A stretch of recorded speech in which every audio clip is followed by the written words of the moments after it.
क्या कभी कभी ऐसा लगता है आपको कि यार ये लाइफ जो है बड़ी बेमाना सी है, कुछ मज़ा नहीं आ रहा, सब मंडेन है, वैसा का वैसा, वही जॉब वही घर वाले, कुछ एक्साइटिंग नहीं है, किक नहीं मिल रही। ऐसा लगता है कोई शिप चला रहे हैं लेकिन उसका मैप ही नहीं है हमारे पास, पता ही नहीं कहाँ जाना है, बस चले जा रहे हैं। तो फिर हमें एक मज़ेदार चीज़ समझने की ज़रूरत है जिसको बोलते हैं सिंक्रोनिसिटी। एक मशहूर साइकोलॉजिस्ट कार्ल जुंग ने ये कॉन्सेप्ट दिया था। कॉन्सेप्ट ये कहता है कि कोई भी चीज़ कोइंसिडेंट नहीं होती, ऐसे कोइंसिडेंट कुछ एग्जिस्ट नहीं करता। यानी आप कहते हो अरे यार क्या कोइंसिडेंस है, मैं भी यहीं पे था, मैं भी यही सोच रहा था, वो सब कुछ प्लान्ड होता है। और ये प्लान्ड होता है यूनिवर्स की तरफ से। कभी कभार पूरी कायनात आपको समझाने की कोशिश करती है, आपको डायरेक्शन देने की कोशिश करती है कि इधर देख लो, इधर अटेंशन दे दो, लेकिन हम नहीं दे पाते क्योंकि हम बिजी होते हैं या फिर वो डॉट्स हम कनेक्ट नहीं कर पाते। कार्ल ये कहते हैं कि हमें बिगर पिक्चर देखने की ज़रूरत है। उसके लिए हमें अपने सेंसेस खोल के बैठना चाहिए ताकि हम यूनिवर्स के मैसेजेस को रिसीव कर सकें। और इसी तरह ही हमें ज़िंदगी का मकसद मिलेगा, फिर हमें मज़ा भी आएगा, किक भी मिलेगी,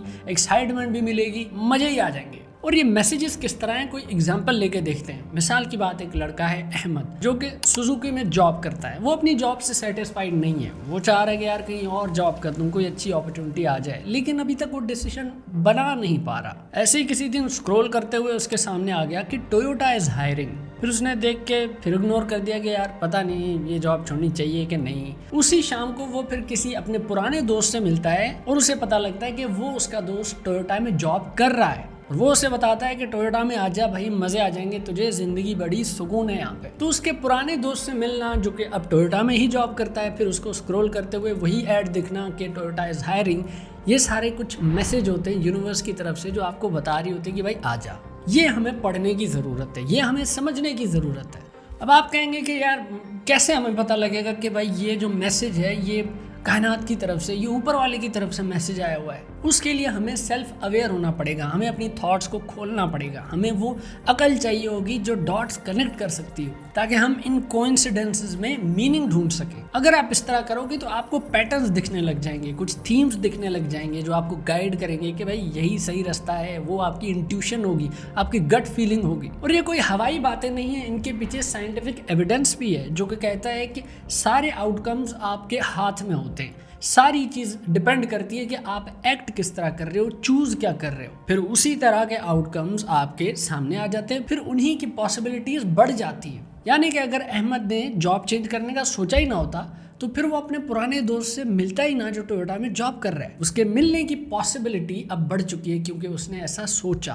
तो जो डिसीजन आप लेते हैं, जो आप चूज करते हैं, उसके आउटकम्स की पॉसिबिलिटीज ज्यादा बढ़ जाती है। और बीच बीच में आपको मजेदार सरप्राइजेस भी मिलते हैं। जैसे कि मिसाल ले लेते हैं एक मशहूर केमिस्ट की जिन्होंने एक्सीडेंटली एंटी कैंसर का ड्रग डिस्कवर कर लिया था, सस्प्लेटिन। वो बंदा चेक कर रहा था कि बैक्टीरिया की ग्रोथ को अगर हम इलेक्ट्रिक करंट देते हैं तो क्या हो जाता है। अब इलेक्ट्रिक करंट यूज करने के लिए उसने जो इलेक्ट्रोड्स यूज किए वो थे प्लाटीनियम के वो इलेक्ट्रोड्स जैसे ही करोड कर गए तो उनपे सस्प्लेटिन आ गया और इस तरह एक लाइफ सेविंग कंपाउंड दरियाफ्त हो गया। भाई सोचो, उसने अगर प्लाटीनियम की जगह लोहा यूज किया होता, अगर सिल्वर यूज किया होता, गोल्ड यूज किया होता, क्योंकि करंट तो इनसे भी पास होता है, तो ये डिस्कवरी कभी होती ही ना। कार्ल यंग के हिसाब से ये बड़ा सिंक्रोनिस्टिक इवेंट था। तो मुद्दे की बात, जब आप जोन में होते हो और एक्टिवली इंगेज होते हो अपने काम से, तो इस चीज की पॉसिबिलिटी बढ़ जाती है कि आपकी लाइफ में मीनिंगफुल कोइंसिडेंसेस आ जाएं। ऐसे मीनिंगफुल कोइंसिडेंसेस के लिए फ्लो में जाना बहुत जरूरी है। अब फ्लो क्या है? देखो, जब आप एक्टिवली किसी चीज में एंगेज होते हो, टोटली उसमें इमर्स्ड होते हो, अपना बेस्ट दे रहे होते हो, सारी चीजें साइड पे हो जाती हैं, ऐसा लगता है कि आप किसी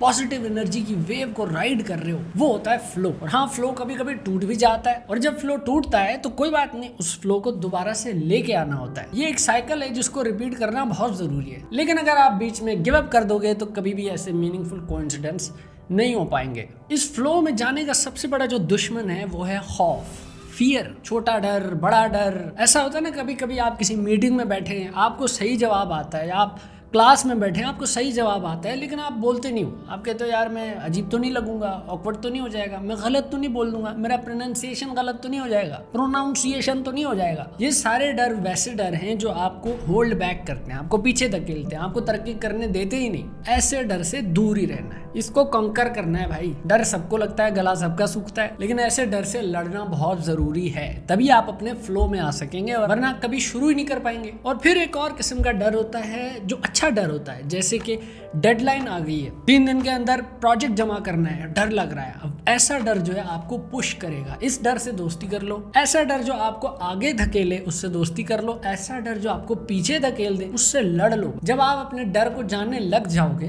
तो फिर आप फ्लो में जाने लग जाओगे, और जैसे ही फ्लो में जाने लग जाओगे तो मीनिंगफुल कोइंसिडेंसेस बहुत ज्यादा होने लग जाएंगे, यानी कि फिर आप सिंक्रोनिसिटी में आ जाओगे। तब आएगा लाइफ का असल मजा, तब आपको मिलेगी सही किक, और तब होगी लाइफ में एक्साइटमेंट। तो अगर लाइफ में किक की कमी है तो कुछ पैशन ढूंढने शुरू कर दो, और कार्ल यंग की इस बात को सीरियस ले लो। अच्छा भाई, तो मैं चलता हूँ। उम्मीद करता हूँ कि आप अपने डर से लड़ लोगे और उन डर को दोस्त बनाओगे जो आपको आगे धकेलते हैं, और फ्लो में जा पाओगे और सिंक्रोनिसिटी के साथ जिंदगी गुजार पाओगे, ताकि आपको भी किक मिले, एक्साइटमेंट मिले, मजा आए जिंदगी जीने का। सही भाई, मिलता हूँ आपसे किसी और वीडियो में, तब तक के लिए अल्लाह हाफिज। हाँ जी, सब्सक्राइब जरूर कर देना भाई, सब्सक्राइब।